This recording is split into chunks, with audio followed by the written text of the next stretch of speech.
예, 세통 45번째 이야기입니다. 오늘은 이익 모델 방정식 이 책 갖고 할 텐데요.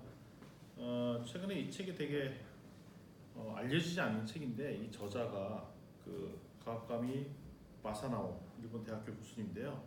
원래는 이 책보다는 그 모델이라는 책이 있습니다. 비즈니스 모델이라는 개념에서 만든 책인데 이 책이 되게 탁월한 책이더라고요. 뭐 속설로 돼 있고 그런데 그거에 이제 원전에 해당하는 것이 이제 이익 모델 방정식이라는 이 책을 좀 나온 지 좀 몇 년 됐습니다.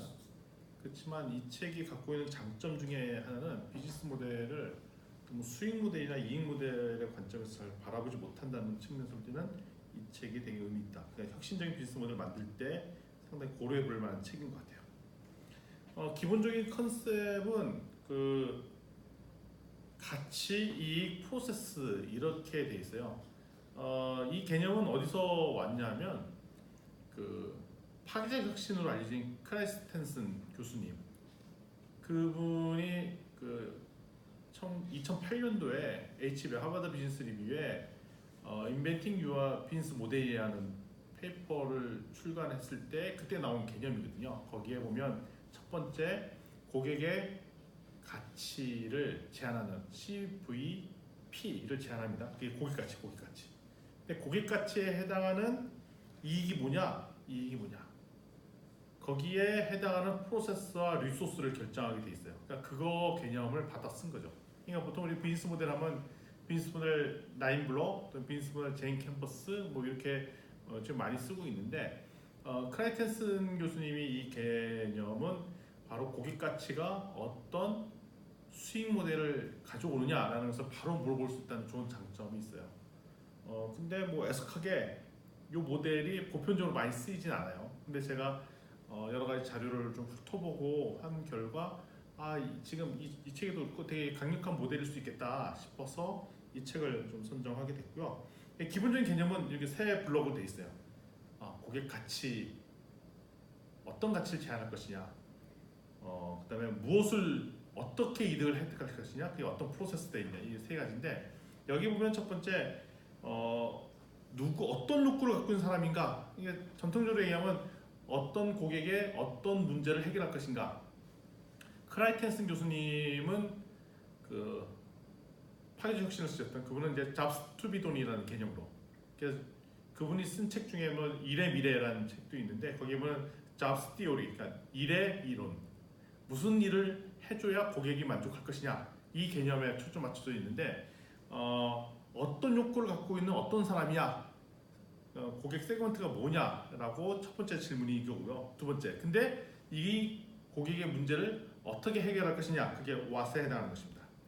근데 그 제안했던 솔루션이 다른 경쟁자들이 내는 솔루션에 비해서 어떤 점이 다르고 뭐가 좀 더 나은가라는 게 세 번째 질문이죠. 그러니까 요거는 우리가 전통적으로 알려던 비즈니스 모델에서 보려면 밸류 프로포션에 해당하는 게 CVP입니다. 저희 CVP, 커스터머 밸류 프로포션에 해당하는 건데 이걸 처음에 던진 질문이에요. 이 질문이 끝나면 바로 두 번째 물어보는 질문 영역이 수익 모델입니다. 수익 모델. 그런데 누구한테 이익을 낼 것이냐? 이거 너무 당연한 질문할 것처럼 보이지만 예를 들면 우리가 학원을 한다고 그러면 학원, 중고등학생들을 위한 그 영어 학원을 제가 운영한다고 가정을 하면 이렇습니다. 누가 그 학원을 이용하죠? 학생이 이용하잖아요. 학생은 그냥 사용자예요. 사용자. 그렇지만 돈을 누구한테 받냐면 부모님한테 받죠. 어머님. 그러면 여기서 이익을 누구한테 낼 것이냐?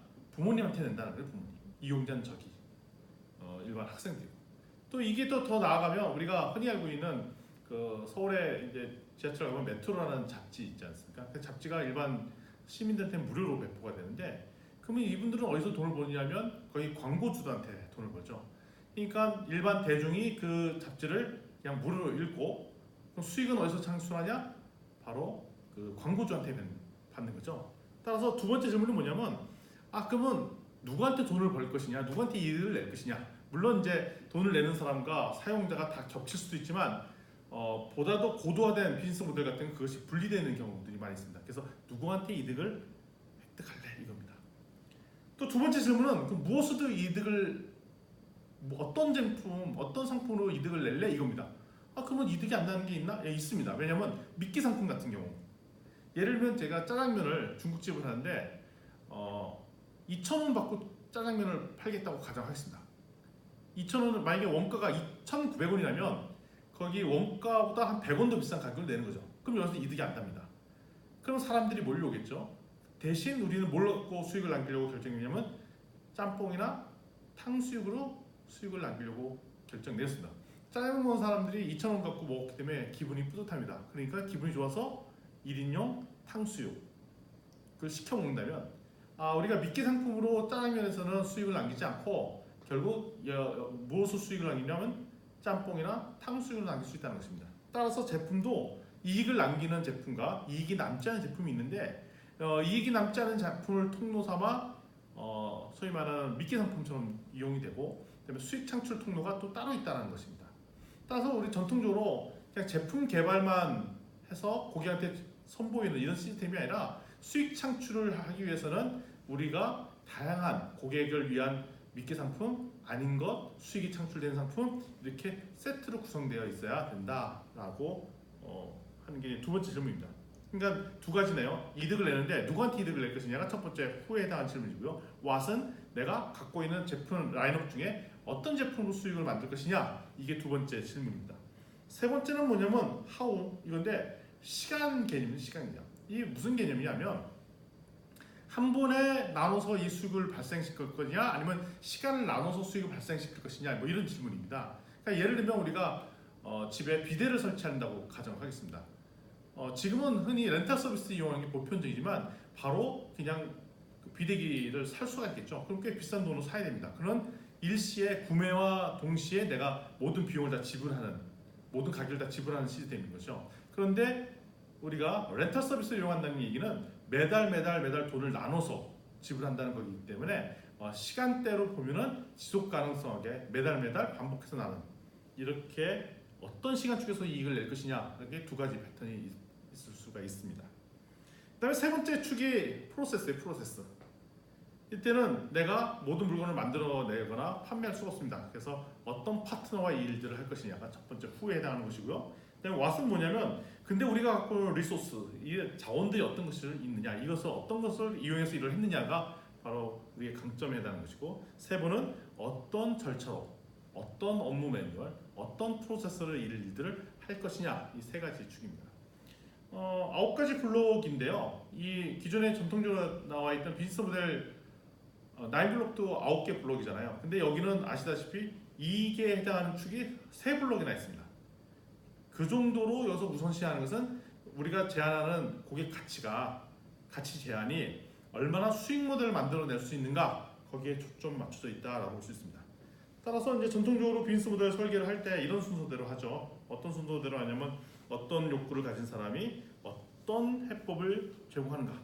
근데 이 컨비네이션이 첫 번째 블록과 두 번째 블록의 컨비네이션이 다른 경쟁사보다 어떤 이득이 있는지 이게 첫 번째 축에 해당하는 고객 가치입니다.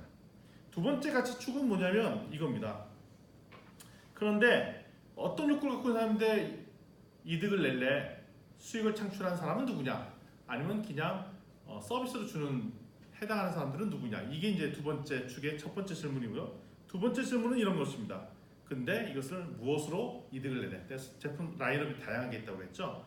그래서 결국 이거를 또 콤비네이션을 또 결국 일시적으로 한 번에 수익을 창출할 것이냐 아니면 시간대별로 나눠서 매달 나눠서 수익을 창출할 것이냐 이런 조합을 우리가 생각해 볼 수가 있습니다.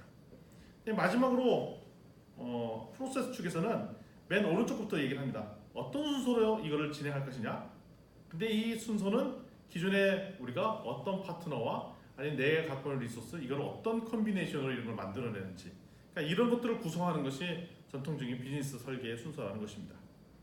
그러니까 이익에 대해서 좀 더 얘기를 해봐야 될 텐데요.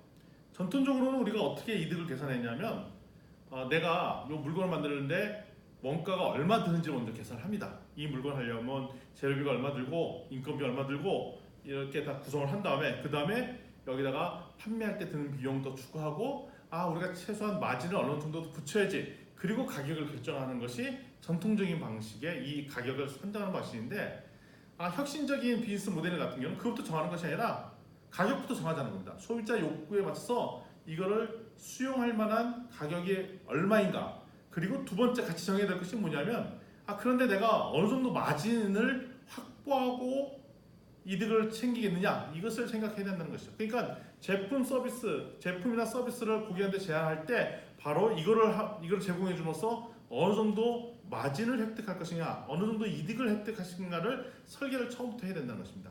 근데 전통적인 비즈니스 모델 설계할 때 보면 나인블록 캠퍼스도 그렇고 대부분의 이제 비즈니스 모델이 우리가 가치 제한하는 것이 어느 정도 수익이 날 것인가를 한참 뒤에 계산을 합니다. 그래서 혁신적인 비즈니스 모델 또는 가치를 제한해 놓고 이것이 얼마나 큰 수익이 날 것인지를 아는 데는 시간이 꽤 걸리죠. 근데 그렇게 해서는 안 된다는 게 이 책의 접근이에요. 그러니까 이 책의 접근은 뭐냐면 바로 직접적으로 이득이 얼마 날지부터 계산하자는 것입니다. 이 샘플 예제, 재밌는 샘플 예제입니다. 이거는 아마 이 다음번 책에 있는 모델에 나오는 샘플 예제인데요. 재밌는 예제가 있어요.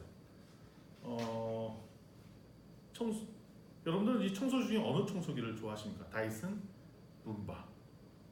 다이슨 청소기는 좀 엄청 비싸죠. 비싼데 다이슨 청소기의 최대 장점은 엄청나게 청소가 잘 된다는 거예요. 아주 꼼꼼하게 잘 되죠.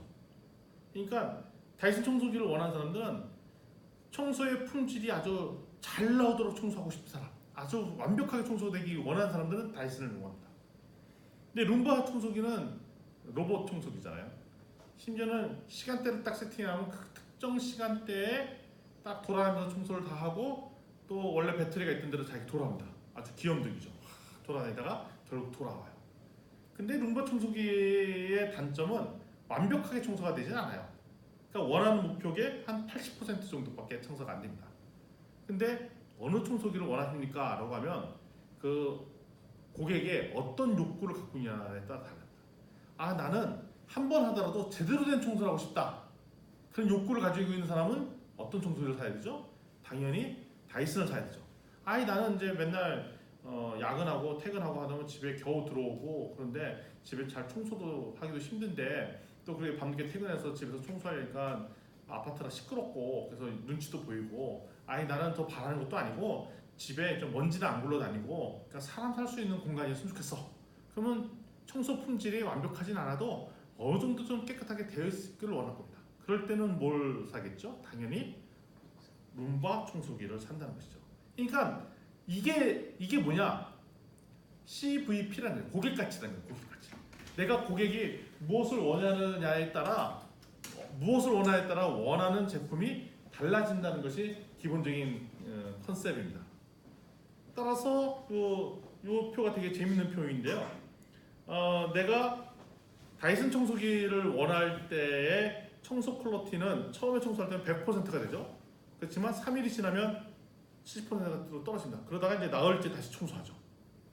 이 집은 나흘마다 한 번씩 청소하는 그런 욕구를 가지고 있는 사람은 다이슨을 원할 것이고 그것이 아니라 매일매일 조금씩 사람 살 터져. 100%안 해도 좋아. 그냥 집이 어느 정도만 청소가 돼 있으면 좋겠어. 라고 생각할 때는 룸바 청소기. 그러니까 사람마다 욕구가 다르니 그에 대한 솔루션도 달라야 된다는 것입니다. 따라서 어떻게 기회를 찾을 것인가? 보통 우리는 경쟁자 제품이 모든 것을 다 제공해주고 있다고 생각하는데 그것이 아니라 우리는 경쟁자보다 더 나은 제품을 만들어야 된다. 뭐 이런 얘기를 막 하는데 그게 아니라 경쟁자 제품이 A라는 상품이 있는데 A가 실제로 고객이 원하는 잡스티비돈에 해당하는 것을 제공 못하더라도 여기 보시면 미해결 부분이 크다면 기회가 있답니다. 그 얘기 뭐냐면 기존에 경쟁자 제품이 있어요. A라는 상품이 있습니다. 근데 이 제품이 있지만 여전히 고객의 충분한 욕구, 잡스티비돈을 해결치 못하는 부분이 있다면 우리에게 뭐가 있다? 기회가 있다는 것입니다. 그럴 때 비어있는 구멍, 해결치 못한 그 구멍을 해결할 제품 B를 내주면 여전히 기회가 있다라는 것이 이 책의 관점이고요. 재미있는 예를 한번 살펴보도록 하겠습니다. 이 빙수기입니다. 눈꽃 빙수기입니다. 이 가격 실제로 보면 한 3, 4만 원대면 살 수 있는데 가정을 하겠습니다. 한 50만 원대 아주 좋은 고성능이라고 했습니다. 보통 이제 빙수기를 제조하는 업체, 제가 만약에 1000대 정도 재고를 갖고 있다고 하면은 오로지 이 회사 사장님은 이 제품을 그냥 파는 것만 생각할 거예요. 아, 제품을 파는 거, 판매하는 거, 그냥 제품 팔아서 수익 남기는 거 이것만 생각하는데 수익을 남길 수 있는 방안은 이거 말고도 다양하게 있을 수 있다는 거죠. 또 무슨 방법이 있죠? 뭐 빌려줄 수 있죠. 렌트하고 월 사용료를 받을 수도 있고, 아니면 이거를 그냥 무료로 주고 이 재료를 대신 우리 집한테 대모라 얼음 그다음에 팥 장사를 할 수도 있고, 아니면 여기다가 가져다고 설치해놓고 대신 여기다가 계속 광고판이 흘러나갈 때 광고를 틀어놔라. 우리 광고 수익료로 받을 수 있다는 것입니다. 그래서 우리가 고정관념 중에 하나는 뭐냐면 내가 제품을 제조하는 제조원이다 라고 하면 이거를 무조건 팔아서 수익을 남길 거라 생각하는데, 그것이 아니라 이거를 소비자한테 판매하는 방식, 아니면 이걸 통해서 소비자한테 수익을 남기는 방식은 엄청나게 많다는 거예요. 그게 이제 사고를 넓혀야 되는데, 그거의 핵심은 뭐냐면 어떻게 하면 수익을 극대화할 수 있는 방향으로 다양한 조합들을 짤 수 있다. 뭐 이런 게 이제 핵심입니다.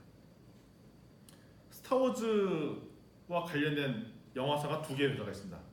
다 아시죠? 21세기 복사 루카스 필름. 실제 스타워즈를 만든 회사는 어느 회사죠? 루카스 필름에서 만들고, 그럼 21세기 복사는 뭘 하냐? 보급사예요.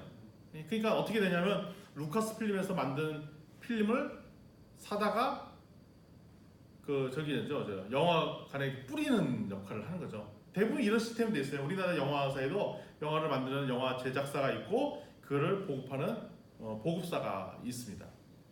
그래서 어떻게 보면 파워는 어디에 있냐면 21세기 복사가 훨씬 더 파워가 있어요. 왜냐하면 사용관을 이렇게 잡고 있기 때문에. 근데 스타워즈 1이 맨 처음에 만들어질 때 그런 개념의 SF 영화를 만든 적이 없기 때문에 루카스 필름에서 이 영화를 만들려니까 돈이 엄청나게 드는 거예요. 근데 21세기 폭스에서 이런 얘기를 한 겁니다. 아, 이거 도대체 너무 돈이 많이 들어서 이거 도대체 못 만들겠다. 돈을 댈 수가 없다. 라고 얘기한 거예요. 근데 루카스 필름, 조지 루카스 제작사잖아요. 물론 영화 감독은 스티븐 스필버그였지만 루카스 필름의 조지 루카스 입장에서 볼 때는 이거 꼭 만들고 싶거든요. 근데 부담이 많이 느껴서 이거를 제대로 영화 제작을 지원해주기가 좀 부담된다라는 얘기를 들으니까 어떻게 계약을 맺었냐면, 거의 스타워즈 1이 아니죠. 거꾸로 뭐 왔다 갔다 버전이 왔다 갔다. 그러니까 스타워즈 첫 번째 스타워즈 만들 때 어떻게 계약을 했냐면 거의 원가에 계약을 했어요. 원가에. 그러니까 드는 순수 비용. 그러니까 스타워즈 1에 드는 비용에 그래서 수익을 남기는 구조가 아닌 걸로 계약을 했어요. 루카스 필름 입장에서. 왜냐하면 리스크가 있기 때문에. 대신 뭘 계약을 했냐면 이걸로 인한 다양한 부대 사업은 우리가 할 수 있도록 한다. 그러니까 스타워즈라는 그 로고 이걸 써서 뭐 다른 사업을 할 수 있다면 그거에 대해서는 네가 인정해준다. 이렇게 계약을 했어요.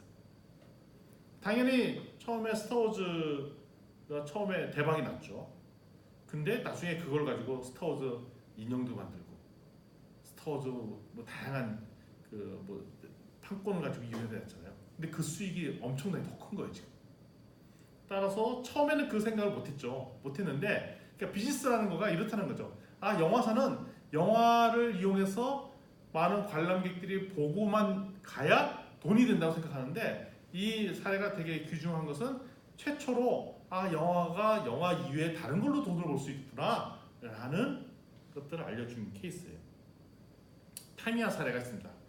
타미야 사례는 초정밀 이거 뭐죠? 이게 장난감 만드는 거예요. 그러니까 이게 뭐냐면 엄청나게 작은 부품으로 해서 가져가서 이게 만드는 이게 되게 비싸요. 근데 이거 만드는데 한 몇 달 걸린대요. 부품 사다가 이걸 조립을 막 정교하게 하는 거 몇 달 걸린대요. 가격도 비싸고. 근데 이게 소위 말하면 일반 사람들이 도전하기가 너무 힘든 거예요. 왜냐면 하다가 가격은 비싼데 포기할 리스크가 있는 거예요. 아니 뭐 우리 집 애가 만드는 걸 좋아해요. 아 그래 너 얘가 사줄게. 꽤 비싼 돈을 주고 사줬어. 근데 하다가 포기해. 그러면 리스크가 크잖아요. 아니 저게 비싼 돈 들여서 사주는데 끝까지 안 만들어봐. 그래서 판매가 되긴 되는데 순수한 소수 매니아층 애들만 사더라는 거예요. 그리고 내가 이런 마음인 거야. 저거 한번 해볼까? 하다가 포기하면 어떡하지? 그럼 차마 선뜻 못 사게 되는 거예요. 그래서 이런 문제를 어떻게 풀까 하다가 옆에 디아고스틴이라는 회사가 이 문제를 잘 관찰해서 냈던 전략이 뭐냐면 이 부품을 쪼개서 쓰면은 주간지 스타일로 만들었어요. 이게 잡지책에서 하나 팔 때마다 조금만 부품이 들어가 있는 거예요. 일주일 분량의 부품만. 그 다음 주에 다음 호가 나와요. 그럼 그거 사다가 또 만들고 또 만들고 또 만들고 이러는 거예요. 그럼 이걸 다 사면 저희 어떤 완제품이 만들어지는 거죠. 근데 이렇게 하니까 좋아졌던 장점이 뭐냐면 첫 번째 가격이 훨씬 싸겠죠. 완제품이 아니라 이거 부품은. 그러니까 일단 한번 시도를 해보기 용이하다는 거예요. 그러니까 우리 집 애가 이거 만들지 안 만들지 모르겠어. 그렇지만 한번 이걸 살 때보다는 주간지 하나 사는 거는 괜찮잖아요. 그래서 그걸 그냥 사서 딱 주는 겁니다. 그랬더니 만들어봐. 잘 만들고 있어? 그러면 그 다음번 사는 거죠. 근데 재고 관리도 용이해졌잖아요. 왜 재고 관리가 용이해졌냐면 첫 번째 이렇게 만들 때는 도대체 수요자가 요번 버전은 몇 개 만들지 모르겠다라고 해서 총 몇 개 만들지 모르는데 얘는 어떻게 하면 되냐면 첫 번째 잡지가 팔리는 거 보고 두 번째 호 몇 개 제작할지를 살면 되잖아요. 예를 들면 첫 번째 개가 1000개 팔렸다 하면 그 다음 번은 그보다 좀 덜 팔리겠죠. 그럼 몇 개? 800개. 이런 식으로. 그러니까 재고 관리가 엄청나게 용이해졌다는 거예요. 그러니까 저 효과가 뭐냐면 일단 더 많이 팔리게 되고 그다음에 재고 관리도 용이해지고 그래서 혁신적인 비즈니스 모델이라는 거죠. 근데 잘 보십시오. 제품 자체는 동일하잖아요. 제품이 뭐고 다냐면 초정밀 조립할 수 있는 장난감인데 이것을 어떻게 줬냐? 제품을 쪼개서 주고 그다음에 가격 산정을 또 나눠서 지불할 수 있는 구조로 바꾼. 그러니까 비즈니스 모델, 수익 모델을 확 바꾸니까 완전히 다른 사업처럼 느껴지는 제품이 됐다는 거예요. 그랬더니 뭐가 늘었냐? 판매량이 늘고 비용도 줄고 이런 혁신적인 아이디어다. 그래서 동일한 제품이지만 이렇게 다양하게 바꿔놓을 수가 있더라. 그에 대한 내용도 정리한 거는 이렇게 되겠고요. 따라서 여기 보면 논리 A부터 H까지가 이제 책에도 나오는데요.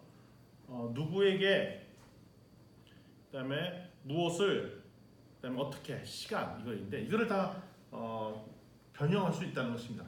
좀 이따 한번 설명을 드릴게요. 그리고 이익 창출 방법은 엄청나게 다양하게 있습니다. 물건을 직접 판매할 수도 있고, 그다음에 고저가, 월 정액으로 이렇게 팔 수도 있고, 아니 그게 아니라 양으로도 팔 수 있어요. 양으로 파는 건 저거죠. 고정되는입니다. 1000엔샵 뭐 이런 거 있잖아요. 2000원 샵 무조건 정해놨어. 그다음에 종량제로 파는 거 있잖아요. 우리 저기 아이스크림 그램 재서 파는 거, 종류에 상관없이 그램 재서 파는 이런 것도 있고. 마크업은 뭐냐면 들어가 있는 원가 플러스 우리는 무조건 10%의 마진만 봅니다. 그러면 여러분들 다 사오세요. 그럼 거기다 무조건 10% 곱해서 계산하는 뭐 이런 식도 있을 수도 있고, 아니면 중개 소개료. 저 표시는 뭐냐면 우리가 돈을 벌 수 있는 루트는 다양하게 있는데 일반적으로 생각하는 그냥 상품의 대가만 판매하는 것만 생각하기 쉽다는 것입니다. 요게 나와있는 이제 이익을 낼 수 있는 다양한 패턴들이에요. 물건을 사는 거 말고 전형적으로 가장 많이 할 수 있는 게 이제 첫 번째 가입제죠. 월 사용료. 대표적으로 스마트폰 통신료가 있습니다. 스마트폰 요즘 아이폰 X가 999달러에 판매를 했었잖아요. 우리나라에서 하면은 112만 원이었어요. 아이폰 X. 그러면 내가 아이폰 X를 사고 싶어요. 근데 112만 원 사고 기계를 사는 건 엄청 부담되잖아요. 그러니까 어떻게 해요? 통신료에 묻어서 월 나눠서 내는 스타일로 하는 거죠. 그러면 월 요금제를 잘 설정을 하면은 112만 원 내는 것보다 훨씬 싸게 느껴지고 보조금도 들어있고 훨씬 이익처럼 느껴지는 거예요. 근데 통신사나 이런 입장에서 볼 때는 그게 돈이 더 비싸게 파는 거라면서요. 따라서 소비자가 느끼는 것은 이거를 잘 쪼개서 주면 훨씬 싸게 서비스를 하는 느낌처럼 줄 수 있다는 것입니다. 신문 정기구독도 그렇죠. 정기구독 한 달치를 미리 내고 매달 내고 매일 물건을 갖다 주는 스타일이죠. 학원도 마찬가지죠. 학원도 원래 따지자면 갈 때마다 돈을 내야 되잖아요. 갈 때마다 서비스를 이용하고 산 거니까. 서비스 산 거니까. 근데 그게 아니라 한 달치를 미리 내고 한 달을 이용 그냥 하는 이렇게 되어 있고 가입제, 각종 뭐 넷플릭스라든지 이런 가입제로 다니는 패턴들. 그 이런 걸 따지면 커피숍도 회원제로 할 수 있지 않을까 싶어요. 아메리카노에 한정해서 내가 개인 갔을 때 한 달에 정액 얼마, 하루에 한 번 오던, 두 번 오던 아메리카노만. 그건 괜찮은 서비스일 것 같은데. 그러니까 그런 식이라는 거예요. 그런 식. 정액제로 한 가입제라고 월 사용료로 내는 패턴들. 근데 두 번째가 멀티사이드 플랫폼입니다. 이거 되게 유명한 플랫폼이죠. 제3자. 아까 말씀드렸던 메트로 같은 서비스. 이 제품이 있는데 이거를 사용하는 사용자는 무료로 사용하고 거기서 돈은 스폰서가 되는 제3자가 광고를 내는. 그러니까 이게 멀티사이드 플랫폼입니다. 구글 같은 것도 있죠. 우리 구글은 뭐 검색 서비스를 막 자연스럽게 막 대줘요. 무료죠. 근데 그걸 통해서 누구한테 스폰을 받아요? 광고주들한테 스폰서를 받죠. 그러니까 A라는 사람한테 돈을 벌고 B라는 사람은 무료로 이용하는 사람이 멀티사이드 플랫폼입니다. 이것이 일반 다양한 사람들한테 다 적용해 줄 수가 있어요. 지금 탐스 모델도 그런 거잖아요. 탐스. A라는 사람이 신발을 사주면 이 신발 산 걸로 인해서 B라는 사람이 무료 신발을 공급받는, 이게 멀티사이드 플랫폼의 형태라고 볼 수도 있겠습니다. 세 번째 프리미엄 사이트겠어요. 프리미엄. 처음에 초창기에는 무료예요. 근데 지금 무료가 쓸 수 있는 서비스는 이제 제한이 있어요. 기능의 제한일 수도 있고 용량의 제한일 수도 있어요. 그렇지만 그럼 뭐 무료로 사용하는데도 별 지장 없어요. 그렇지만 그 한도를 더 넘어서 쓰려면 유료로 전환하라는 거죠. 또 대표적으로 에버노트, 뭐 구글 덕스 뭐 이런 것들, 각종 이메일 서비스 기본적인 용량은 제한되어 있는데 그보다 더 많은 용량을 쓸 때 이런 것들을 유료로 바꿔라. 이게 프리미엄 서비스입니다. 네 번째가 이제 멀티 컴포넌트예요. 단일 제품인데 파는 장소에 따라 가격이 다른 경우도 있습니다. 콜라 같은 경우가 대표적인데 편의점에서 팔 때랑 식당에서 팔 때랑 자판기에서 팔 때랑 다 달라요. 상황에 맞춰서 그 제품들을 다르게 파는 스타일. 반면에 제가 아까 말씀드린 미끼 상품이 있잖아요. 그게 피라미드 패턴인데요. 그러니까 하이엔드 제품과 로우엔드 제품이 같이 동일하게 있어요. 그러니까 로우엔드 제품이라는 것은 뭐냐면 마진을 적게 붙이는 것, 하이엔드 제품은 마진을 많이 붙이는 것, 이것이 막 섞여 있는 거죠. 그래서 대부분은 로우엔드 제품, 마진이 적은 걸로 미끼로 사람을 끌어서 뭘 팔아? 하이엔드 제품들을 파는 것. 대표적으로 여러분들 보시면 저기 PC방이 있습니다. PC방이 사용료가 얼마인지 아세요? 시간당 1,000원이에요. 1,000원. 근데 보면 제가 이제 외국에서 나가도 PC방을 가보면 거기도 한 1달러 정도 되는데 품질이 엄청 떨어져요. 우리나라에 비해서. 근데 우리나라의 PC방을 가보면 뭐 의자에 화면에 장난이 아니죠. 근데 손해요. 그걸로만 보면. 근데 수익을 뭐에서 남기냐? 수익을 라면, 군것질. 거기서 보통 뭐 12시간 뭐 이렇게 사는 사람도 있잖아요. 최근엔 연예인 뭐 데이트도 하죠. 그럼 거기서 즐기다가 밥도 시켜 먹고 간식도 먹고 그런 거죠. 그러니까 거기서 수익을 제대로 남긴 거죠. 그렇게 따지니까 저기도 그러네요. 찜질방 서비스가 뭐 비교적 쌉니다. 그렇지만 거기서 뭘로 수익을 남기죠? 특별히 거기 가서 이제 식혜와 계란을 안 먹으면 안 되잖아요. 그리고 애들 데리고 가서 애들 풀어놓고 마음 놓고 먹으라고 하잖아요. 그러면 애들이 막 먹어요. 그래서 어떻게 보면 찜질방은 밤에 잠을 재우면 안 됩니다. 계속 먹어야 되기 때문에. 그래서 이런 서비스. 이게 일종의 피라미드 패턴의 미끼 상품이 있고, 미끼 상품은 되게 싸게 팔고 진짜로 비싸게 파는 게 다르다. 그 맥도날드나 그 롯데리아 같은 경우에 미끼 상품에 해당하는 거가 햄버거예요. 햄버거 뭐 하루 종일 3,000원 뭐이죠. 거의 원가에 얼마 차이가 없습니다. 근데 거기서는 뭐에서 마진이 많이 남냐? 콜라랑 감자튀김에서 마진이 엄청나게 남습니다. 그래서 될 수 있으면 뭘로 먹도록 권해지냐면 세트 요리를 먹을 수밖에 없는 구조로 하죠. 세트 요리. 근데 세트 요리를 하면 거기서 마진이 엄청나게 남는 거예요. 햄버거에서 마진이 안 남고 어디서? 감자튀김과 콜라. 그러니까 이렇게 해서 제품들이 섞여 있어야 된다는 것이죠. 따라서 우리가 비싼 제품을 팔고 싶어요. 근데 비싼 제품만 당연하게 나와 있으면 강력한 힘을 발휘하지 못한다는 거죠. 근데 우리가 창업자나 이런 분들 보면 제품 한 제품만 가지고 승부를 거릅니다. 그런 게 아니라 소비자 입장에서는 그 제품과 어울러서 다양한 서비스나 아니면 또 다른 추가 제품들을 섞여 있어야 소비자의 욕구를 잘 맞출 수 있는데 이런 측면에서는 되게 잘 고민하지 않는다는 거죠. 예를 들면 제가 다이어트 전문 기계를 하나 개발했어요. 근데 다이어트 전문 기계가 문제가 있어요. 뭐가 문제냐면 다 좋은데 성능은 좋은데 엄청 가격이 비싸. 그래서 소비자가 이거에서 부담이 있어요. 그럴 때 쓸 수 있는 방법은 뭐냐면 그걸 거의 원가에 팔고 그 전략을 바꿔서 그를 유지하는 비용이나 아니면 거기에 트레이닝이 필요하면 그때 그 비용을 가산해서 이 기계를 이용하고 이 장비를 이용하려면 반드시 후속 서비스를 이용할 수밖에 없는 구조를 디자인을 해놓으면 처음에 그 제품을 쉽게 사는데 이거를 계속 활용하려고 하면 추가적인 그런 사용료 부담 아니면 코칭 비용 이런 것을 부담하게 해서 수익은 딴 데서 올리는 이런 전략들이 필요하다는 것입니다. 다음에 얻을 수 있는 게 질레트 모델입니다. 어떻게 보면 아까 얘기했던 피라미드 모델과 섞어서 제가 얘기할 수도 있었어요. 왜냐면 면도기와 면도날. 그러니까 면도기는 싸게 팔고 면도날은 비싸게 팔고. 대표적인 게 저런 거죠. 잉크젯 프린터. 잉크젯 프린터는 싸게 팔고 뭐는 비싸게 팔고 잉크는 비싸게 파는 이 전략들. 그래서 피라미드 패턴과 질레트 모델이 약간 혼용해서 사용할 수 있는 좋은 구조입니다. 따라서 우리가 핵심이 뭐냐면 내가 해주는 서비스에서 이익을 낼 수 있는 것과 이익을 내지 않을 것을 구분하는 훈련이 되게 필요합니다. 그러니까 예를 들면 중국집 같은 경우는 탕수에서 수익을 남기고 그다음에 짜장면에서는 이익을 남기지 않는다 뭐 이런 식으로 한다든지 그러면 짜장면 먹으러 왔다가 탕수육 먹게 하고 그다음에 게임기 같은 경우는 하드웨어가 되게 비교적 싸고 뭐가 비냐면 소프트웨어가 더 비싸요.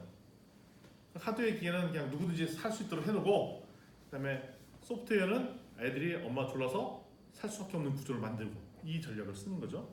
햄버거 아까 말씀드렸듯이 햄버거는 거의 좀 원가에 가깝게 팔고 뭐에서 수익을 남긴다? 음료수, 감자에서 남기고 그다음에 저가 패션, 왜냐면 겉옷은 되게 싸게 팔고 거기서 기능성 속옷 같은 것을 비싸게 팔고 커피숍 같은 경우는 예를 들면 커피는 싸게 팔고 거기서 하는 빙수는 좀 비싸게 파는 이게 반대가 될 수 있어요. 빙수를 싸게 팔고 대신 커피를 또 이렇게 비싸게 팔아서 여기 밸런스를 맞춘다든가 이렇게 할 수가 있습니다. 따라서 아까 그림에서 이 구조를 말씀드렸는데요. 누구에게 무엇을 어떻게 하느냐 저는 모든 상품에서 동일한 방식대로 원샷에 이익을 낸다. 이거는 제가 브랜드 제품, 유명한 브랜드가 있는 제품 아니고는 쉽지 않습니다. 초창기 스타트업 할 때는 누구에게나 사람과 구분 없이 누구에게나 모든 제품에서 동일한 방식으로 수익을 창출하는 방식은 쉽지 않습니다. 근데 두 번째 방식은 뭐냐면 이거예요. 시간 차익으로 이익을 얻는다. 이게 전형적인 회원제죠. 누구에게나 모든 상품을 통해서 회원제 같은 경우에는 처음에 낼 때 또 다음에 낼 때 다음에 이렇게 분산해서 돈을 낼 수밖에 없는 구조로 할 수가 있겠죠. 세 번째가 이런 겁니다. 제품을 이렇게 수익을 남는 제품과 수익이 남지 않는 제품을 구분해 놓는 거죠. 그래서 누구에게나 이익이 되는 제품과 이익이 나지 않는 제품을 섞어서 동시에 이익이 나는 소위 말하는 아까 미끼 상품 같은 케이스. 네 번째 보면은 이거가 몇 가지 꼬여 있네요. 전원한테 이익을 얻는데 미끼 상품과 아닌 것과 시간대로 이렇게 시간차를 줘서 하는 것. 예를 들면 면도기와 면도날은 이 두 가지가 섞여 있는 거예요. 한 번에 면도날 다 사지는 않잖아요. 면도기를 하나 사고 다음 달에 면도날 또 사고 면도날 또 사고 또 사고 그냥 하나 제품을 산 거가 추가적인 수익이 발생할 수밖에 없는 구조를 만드는 거죠. 보통 제품은 한 사람이 한 번 고객이 돼서 계속 지속 가능하게 사도록 하는 게 되게 중요해요. 그래서 저거는 면도기를 샀으면 면도날을 계속 갈아줘야 되기 때문에 최소한 1년, 2년은 계속 우리 고객이 될 수밖에 없다는 것이죠. 그리고 내가 프린터를 샀다. 잉크젯 프린터를 샀다. 그러면 추가적인 잉크를 사기 위해서 1년이고 2년이고 3년이고 계속 써야죠. 우리 토도 계속 갈아 껴서 사지 않습니까? 이런 것처럼 이거는 이익이 나는 제품과 이익이 나지 않은 제품을 나누고 또 시간대로도 다르게 계속 수익이 나올 수 있도록 디자인을 했다는 것이죠. 논리입니다. 이익을 얻는 상대와 이익을 얻지 못하는 상대를 구분한다고 했죠. 예를 들면 어린이 놀이터가 있는 감자탕집. 주로 매출은 누구한테 나냐면 어른이 감자탕을 먹으니까 어른한테 감자탕 수익이 납니다. 근데 애들은 별로 안 먹죠. 아주 어린 애들은. 근데 거기 왜 가죠? 놀이터가 있기 때문에 가요. 놀이터가. 그러면 부모 입장에서 왜 좋냐면 보통 애들 데리고 가면 애들 신경 쓰라고 신경 쓰이는데 어린이 놀이터가 있는 감자탕집 같은 경우는 애들 그냥 풀어놓고 뭐 떠들고 놀아도 부모들은 쉽게 편하게 밥을 먹을 수가 있고 나중에 조금 뭐 반찬 밥 해서 애들만 먹이면 되기 때문에 애들도 만족합니다. 그럼 따라서 애들은 매출에 좋은 대상이 아니지만 이 감자탕자 입장에서 볼 때는 부모가 얘네들이 놀이터가 있기 때문에 갈 수 있던 좋은 이점을 제공하기 때문에 간다는 것이죠. 그래서 이익을 날 수 있는 고객과 나지 않는 구분을 해주고 이익이 나진 않지만 그 이익 나지 않는 고객이 누릴 수 있는 혜택 때문에 사람들이 올 수밖에 없는 구조를 만드는 것. 이런 거가 더 좋은 선택이죠. 그러니까 잘 구조하면 우리가 보통 감자탕집 하면 맛으로 뭘 승부한다라고 하는데 어떤 사람이 어떤 구조로 이 집에 올 수밖에 없는가라는 토탈 서비스로 생각을 해야 된다는 것이죠. 예를 들면 이런 겁니다. 여기도 사업단에 계신 분들도 계시고 사업단 같은 경우는 회의를 자주 해요. 그 회의를 할 때 보통 도시락 회의 같은 거 많이 하죠. 도시락. 그럼 점심시간 때나 저녁시간 때 도시락을 맞춤시킵니다. 그 회의 인원이 많았어요. 한 20-30명 됐어요. 그러면 도시락 먹고 나서 뭐가 제일 괴롭냐? 끝나고 그 정리하는 거 되게 힘듭니다. 음식물 짬 다시 하고 돌리고 뭐 이런 게 되게 귀찮아요. 그래서 도시락 시킬 때 관계자, 행사자들이 힘든 거는 뭐냐면 뒷 정리하는 게 일이 아니에요. 상관이에요. 그래서 그걸 잘 관찰했다가 어떤 도시락 사업자가 뒷정리 하나도 안 하고 편하게 가져갈 수 있는 서비스를 만들었습니다. 예를 들면 도시락 갖다 주고 먹고 그냥 덮어만 놓고 한번 모험 한번 주면 자동으로 다 수거해 가서 정리해주는 서비스까지 해줬다 이겁니다.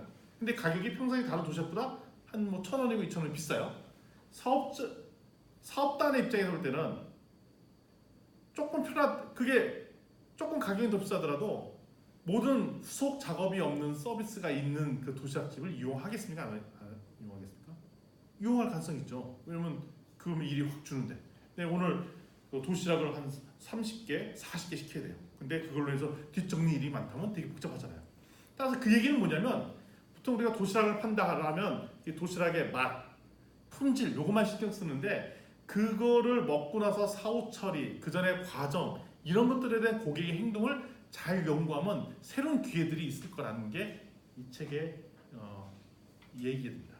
다른 얘기들은 살펴보면 그냥 알 수가 있어요. 따라서 전통적으로 볼 때는 제품을 그냥 구매하는 데만 초점을 맞추는데 구매하기 전에 프로세스가 있고요. 구매한 이후에 이걸 갖고 활용하고 사용하고 이런 것들에 대해서 초점을 맞춰야 되는데 전통적으로 보면 기업의 활동은 물건을 만들어서 파는 것만 퉁치고 말아요.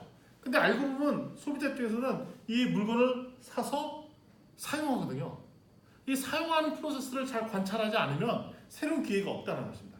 그래서 이 물건을 사서 이 고객이 어떻게 활용하고 사용한지에 대해서 관찰하고 결국은 이 목적을 통해서 이루는 것을 제대로 이뤘는가 이것을 할 필요가 있다는 거죠.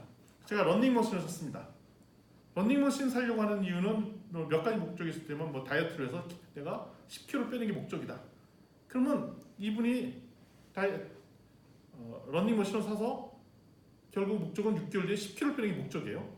그러면 이 사람은 파이널 목적이 구매 이후에 6개월 뒤에 10kg가 빠져 있는 모습이잖아요. 근데 런닝머신을 파는 사람 입장에서 볼 때는 그냥 팔고만 말아요. 그러면 기회가 기계 파는 거에서 한도가 지나지 않죠.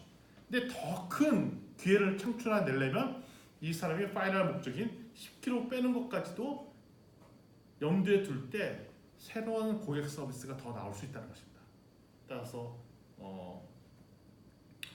런닝머신을 좀 더 싸게 파고 그를 잘 활용할 수 있도록 서비스를 더 붙인다든지 이러면 더 기회가 있을 수 있다는 게 두 번째 제안이죠. 자, 이런 얘기가 있습니다. 우리가 어떤 내용들을 잘 알고 싶어요. 그래서 이런 책을 사보죠. 제가 수익 모델을, 비즈니스 모델, 이익 모델을 만드는 것을 잘 알고 싶어요. 이 책을 그냥 사서 읽으면 됩니다. 이 책을 사서 봅니다. 근데 이 책을 사서 본다고 이게 내 거가 되는 거 아니잖아요. 그러니까 더 잘 이해하려고 할 때는 어떻게 해야 되죠? 강연회도 가고 뭐 그래요. 강연회들 가고 그다음에 거기서 통찰력도 조금 더 나아질 수도 있어요. 그런데 그렇다고 내가 내 거가 되는 게 아니야. 이거 좀 더 내 거가 되고 싶으면 할 수 있는 방법이 컨설팅을 받는 겁니다. 가서 이걸 가지고 실제적으로 내 업무에 적용해보고 내 모델을 바꿔봐주고 그러면 더 혁신적으로 바뀌겠죠. 이 얘기는 뭐냐면 이 저자 모든 독자가 아니 모든 고객이 나는 이 물건을 사고 싶어서 사는 것이 아니라 원래 목적이 이 물건을 사서 내가 얻고자 하는 그 목적을 이루게 해주는 것이 최종 목적이라는 거죠. 아니 내가 이 책을 안 사더라도 내가 나의 비즈니스 모델이 혁신적으로 바뀌었으면 좋은 거잖아요. 그러니까 그게 진짜 목적이었다는 것이죠. 따라서 이 책을 그 뒷부분 보면 여기 보면 빨간색이 매출을 올린 시점이고 매출을 올린 시점이 다양하게 존재할 수 있다는 것입니다. 컨설팅, 또 MBA 과정을 다닐 수도 있고 여기 크리에이터라는 것은 뭐냐면 이걸 사기 전에 내가 다양한 선택의 옵션들을 제공해주는 서비스까지도 가능하다는 것이죠. 그 다음에 또 가능한 것이 이겁니다. 아까 했던 그 미끼 상품과 비슷한 서비스인데요. 우리는 보통 물건을 팔 때 단품 단위로 생각한다는 거예요. 아 나는 한 40% 마진을 내야지. 그러면 10,000원짜리 제품에 마진 4,000원, 원가 6,000원 이렇게만 계산을 한다는 거죠. 근데 내가 물건 3개가 있습니다. 하나가 A, B, C가 있는데 다 10,000원씩이에요. 만원. 근데 잘 봤더니 A 제품은 원가가 8,000원, B 제품도 원가가 8,000원이에요. 근데 마진이 그러면 2,000원밖에 안 나와요. 문제가 있죠. 이럴 때는 어떻게 하느냐? C 상품이 반드시 있어야 된다는 거죠. C 상품은 뭐냐면 원가가 2,000원밖에 안 돼요. 마진 8,000원짜리입니다. 그래서 이것을 반드시 섞어서 세트로 파는 거죠. A, B, C가 같이 팔리도록. 아까 얘기하셨던 롯데리아 세트 상품처럼. 따라서 우리가 신상품을 만들고 신제품을 만들고 특별히 바이오 제품 만드시는 분들 계시고 한데 이 제품이 잘 팔리기 위해서는 다양한 구성이나 서비스를 토탈로 생각해서 수익을 극대화할 수 있는 모델로 제시해 줘야 된다는 것입니다. 따라서 오늘 이런 처음에 초기 모델로 이 그림 시작했잖아요. 그런데 재미난 거는 이걸로 사업 계획서를 쓸 수가 있어요.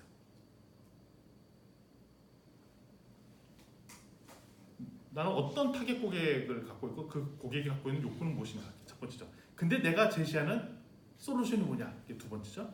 근데 이 솔루션이 다른 경쟁자보다 어떤 경쟁 의미가 있느냐 이게 세 번째죠. 네 번째는 그런데 나는 어떤 방식으로 수익을 극대화할래 이게 네 번째 축입니다. 그리고 다섯 번째는 그래 좋아 앞으로 어떤 타임 플랜을 가지고 어떤 프로세스를 이걸 추진하겠느냐 그게 5번이죠. 그런데 내가 갖고 있는 장점은 무엇이고 내 장점 내가 갖고 있는 리소스는 뭔데 나를 도와줄 파트너들은 어떤 사람들로 이걸 사업을 할 것입니다. 요게 전반적인 사업 계획서의 플랜이에요. 그러니까 사업 계획서도 보면은 제가 이렇게 말씀드리니까 1번부터 6번까지가 스토리텔링이 이어지잖아요. 이렇게 이어지게 만드는 것이 잘 만든 사업 계획서다. 그래서 오늘 이 책은 이익 모델 방정식은 이 이익을 극대화하는 방식으로 사업 계획서를 어떻게 쓰면 좋을까를 설명한 책이다라고 생각하시면 되겠습니다. 오늘 이렇게 강의는 여기서 마무리하도록 하겠습니다. 종료하십시오. 수고하셨습니다.